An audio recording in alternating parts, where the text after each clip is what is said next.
πως βλέπουμε ότι ένας υδραυλικός είναι άχρηστος? Πρώτα απ' όλα, κοιτάξτε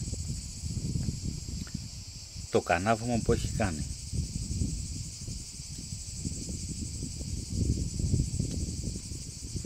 Όλο έχει τραβηχτεί πάνω. Όλο. Μιλάμε για τελείως. Και δεύτερον, κοιτάξτε τη βρύση που πήγε και έβαλε. Έβαλε την πιο φθηνή βρύση που υπάρχει. Λες και θα γινότανε τίποτα άμα αντί για 1,5 με 2 ευρώ βρύση πήγαινε και σου βάζε μια βρύση 4 ευρώ ή 8 ευρώ που κάνει, πιο ακριβή, ιταλική. Ποιος ο λόγος δηλαδή? Κάνεις στο σπίτι σου μια υδραυλική κατάσταση, έχεις δώσει τόσα λεφτά και θα τσιγκουνευτείς 6 ευρώ για μια βρύση. Κοιτάξτε χάλι. Έτσι καταλαβαίνεις ότι ο υδραυλικός σου είναι άσχετος. Πώς βλέπουμε ότι ένα ορυχάλκινο εξάρτημα είναι καλής ποιότητας και σωστό? Πρώτα απ' όλα το καταλαβαίνουμε από το βάρος. Θα δούμε ότι με το που το πιάνουμε στο χέρι είναι ένα εξάρτημα το οποίο είναι βαρύ και έχει μια συγκεκριμένη ποιότητα, μια υφή που φαίνεται. Δεύτερον, κοιτάξτε εδώ, θα παρατηρήσετε ότι έχει πάνω κάποιες εγκοπές. Αυτές δεν είναι τυχαίες. Είναι έτσι ώστε όταν το βιδώσετε να μην τραβιέται το κανάβι προς τα πίσω. Να μην τραβιέται το κανάβι προς τα πίσω και να γίνει αυτό εδώ το πράγμα. Έχει τραβηχτεί όλο προς τα πίσω και αυτό έγινε από επαγγελματία υδραυλικό, ο οποίος πληρώθηκε κιόλας. Δεν το έκανε τσάμπα.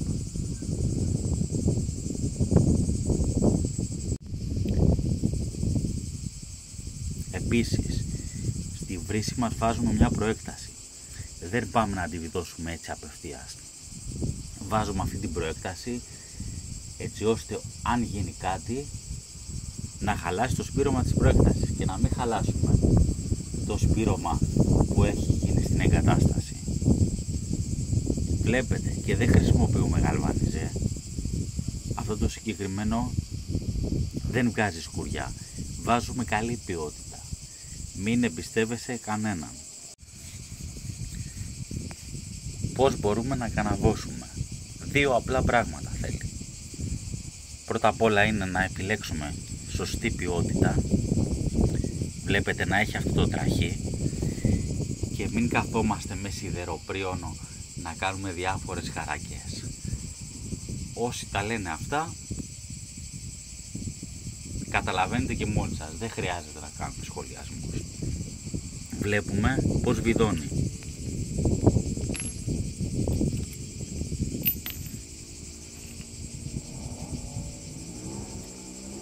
Βλέπετε, αυτό βιδώνει με αυτή τη φορά.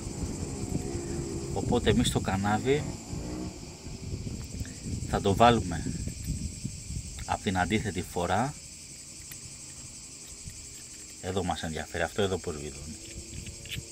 Θα το βάλουμε από την αντίθετη φορά για να ενώσουμε αυτά εδώ τα δύο και να μην τραβηχτεί το κανάβι πίσω. Έτσι γίνεται σωστά. Βλέπω επαγγελματίες που βάζουν το κανάβωμα όπως βιδώνει και με το που ξεκινήσουν το βίδωμα έχει φύγει προς τα πίσω. Λες και βάζουν όρινγκ. Αυτά τα πράγματα δεν σχολιάζονται. Πόσο κανάβι χρειάζομαι για να μπορέσουν αυτά τα εξαρτήματα να ενωθούν μεταξύ τους? Χρειάζεται τόσο κανάβι. Βλέπω κάτι βίντεο τα οποία κόβουν μισό μέτρο κανάβι, το οποίο είναι μες στη βρωμιά, το έχουν με τα εργαλεία μαζί, βάζουν και πάνε να σφίξουν και τρώνε τα σπυρώματα.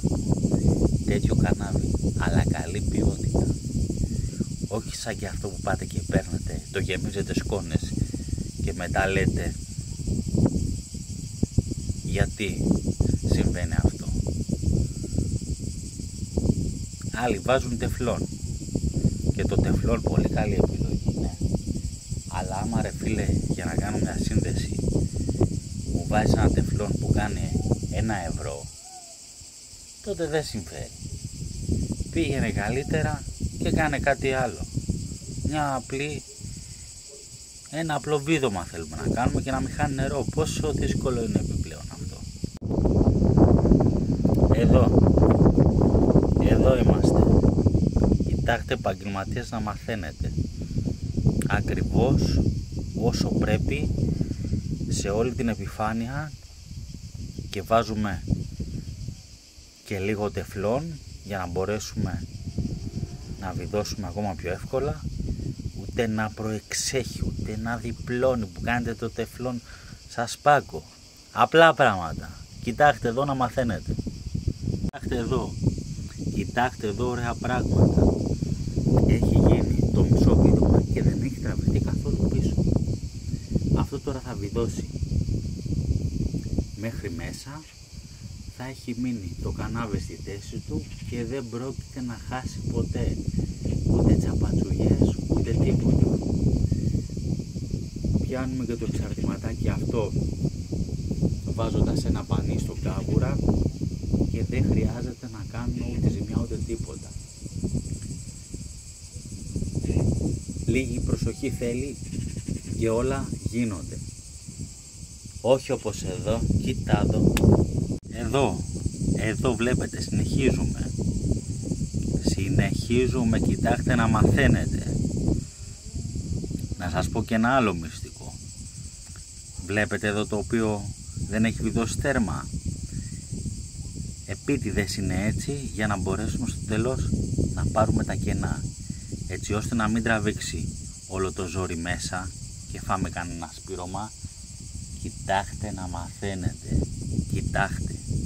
Κοιτάξτε επαγγελματίες να μαθαίνετε επιτέλους. Εδώ μαστόρια βλέπετε που έχει μείνει στη θέση του. Έτσι γίνονται οι δουλειές. Όχι, κοίτα εδώ, έτσι το παράτησε άνθρωπος επαγγελματίας. Επαγγελματίας που πληρώθηκε κιόλας. Πληρώθηκε για να κάνει αυτό το πράγμα. Κοιτάξτε εδώ. Δηλαδή πόσο δύσκολο ήταν να βάλεις ένα εξαρτηματάκι πίσω να έρθει βρύση, να μην βρίσκει το χερούλι πάνω στον τοίχο. Πήγε και έσπασε το σοφά για να βάλει τη βρύση. Και έβρισκε το χερούλι πάνω. Για να μην βάλεις αυτό πόσο κάνει, 2€. Κοιτάξτε να μαθαίνετε. Και φυσικά το κερασάκι στην τούρτα είναι εδώ. Έκανε και τη ζημιά του. Χάλασε και το προστατευτικό. Ρε μαστόρια. Μπράβο, αυτή είναι, μπράβο. Έτσι δουλειά. Εδώ, δουλειά επαγγελματία.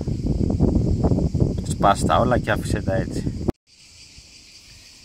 Βλέπετε ότι έχουμε αφήσει ακόμα να μπορεί να πάρει λίγα κενά, γιατί θα μπουν και άλλα 2 εξαρτήματα.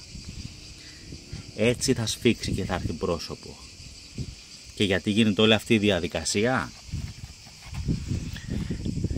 Γιατί για την εξωτερική βρύση δεν υπάρχει κάποια βάνα απομόνωσης από το κολεκτέρ. Έχει πιάσει ο αθεόφοβος και έχει τραβήξει ένα τουμπόραμα από τη βρύση της κουζίνας. Οπότε αν θες εσύ για ένα οποιοδήποτε λόγο να βγάλεις τη βρύση σου, γιατί η βρύση σου στάζει, γιατί σου βάλε μια παλιοβρύση που κάνει 2€, και σου γεμίζει τον τόπο υγρασία, πρέπει να κάθεσαι και να ανοιγοκλίνεις τη βάνα μέσα από το κολεκτέρ και να μην έχεις στο νεροχύτη σου νερό. Αυτά είναι. Και εκτός από αυτό, κι ας είχε βάλει και ξεχωριστό, δεν έπρεπε να βάλει άλλη μια βανούλα? Θες να φύγεις να πας κάπου, δεν θα κάτσεις να ανοίγεις το κολεκτέρ και να κλείνεις. Έχεις μια μικρή βανούλα πριν τη βρύση σου, την κλείνεις, όποτε θες βγάζεις τη βρύση αυτή και την αλλάζεις, ή απλώς φεύγεις. Μπορεί κατά λάθος να έρθει ένα δέσποτο, ένα παιδάκι και να παίξει με τη βρύση και να την αφήσει ανοιχτή ενώ εσύ λείπεις. Έχεις μια βανούλα πίσω και είσαι κύριος. Γιατί το παιδάκι ή το αδέσποτο δεν θα ξέρει ότι υπάρχει και από πίσω άλλη βάνα. Τώρα αν είναι κάποιος ο οποίος θέλει να σου κάνει επίτηδες τέτοιο και από μέσα να το έχεις κλείσει στο νερό, θα σου σπάσει τη βρύση, θα στην ξεριζώσει. Απλά πράγματα ρε παιδιά. Εδώ έχουμε ξεκινήσει και σφίγγουμε. Βλέπουμε ότι πίσω έχει πατήσει ακριβώς. Μέσα βλέπετε ότι πλέον δεν τρώει ζόρισμα. Να φτιάξουμε και εδώ και τη βλακεία που έχει κάνει, αυτό το έχει σπάσει. Οπότε τώρα θα κοντράρουμε σε αυτό εδώ το σημείο και θα σφίξουμε από μπροστά. Τόσο απλά. Και δεν θα χρειαστεί ποτέ αυτό να το βγάλεις. Αυτό μπήκε μια για πάντα και σε προστατεύει. Αν πάθει τίποτα, το βγάζεις και τα σπυρώματά σου πίσω είναι μια χαρά όμως. Αυτό είναι το θέμα. Πιάνουν και βιδώνουν τη βρύση πάνω. Και ούτε ένα βανάκι να μπορείς, φεύγεις, το κλείνεις από εδώ. Δεν χρειάζεται να πηγαίνουν να ανοίγω κολεκτέρ μέσα. Έτσι είναι τα πράγματα. Έτσι γίνονται οι δουλειές. Βλέπετε, τίποτα δεν έχει τραβηχτεί έξω. Εδώ όλα είναι αλφάδι. Μπορείς να ανοιγοκλίνεις τη βρύση σου χωρίς να βρίσκεις τον τοίχο. Αυτό εδώ μπορεί να κλειστεί και μετά αργότερα όταν μπει ο σοφάς θα είναι μια χαρά. Τα σπυρώματά σου πίσω δεν τα πειράζεις. Και κοιτάξτε και ένα άλλο μυστικό για να μαθαίνετε. Βάζετε βρύσες και δεν ρωτάτε τον κόσμο αν θέλει ταχυσύνδεσμο. Τέλειωσαν οι εποχές που πιάναμε το λάστιχο και βάζαμε σφιχτήρες. Γιατί βάζουμε τεφλόν, επειδή ο ταχυσύνδεσμος μπροστά είναι πλαστικός, για να μην έχουμε θέμα να πεταχτεί ή να φαγωθούν τα σπυρώματα, βάζουμε λίγο τεφλόν και πιάνουμε και τον ευηδώνουμε με το χέρι απαλά και έχουμε πλέον μια σύγχρονη εγκατάσταση. Τόσο απλά είναι τα πράγματα. Μην παιδεύετε τον κόσμο. Δεν θα κερδίσετε τίποτα. Βάζεις και ένα ταχυσύνδεσμο μπροστά στο λάστιχο. Μηδαμινό και αυτό το κόστος. Και ούτε να παιδεύει το άλλο ούτε τίποτα. Να πηγαίνουμε τώρα να κλείνουμε από μέσα το κολεκτέρ για να κλείσουμε μια βρύση. Ή θες να πας να βγάλεις το λάστιχο τώρα και να κάθεσαι να λύνεις σφιχτήρες, να κάνεις λες και είμαστε στη δεκαετία του 80. Θες να κλείσεις τη βρύση σου. Τέλειωσε. Όλα μια χαρά. Αύριο θα κλείσουμε και την τρύπα πίσω εκεί. Περνάνε υγρασίες μέσα, κάνουνε. Και η βρύση να είναι μακριά. Έτσι πρέπει να γίνεται μια κατάσταση. Πότε θα το καταλάβετε?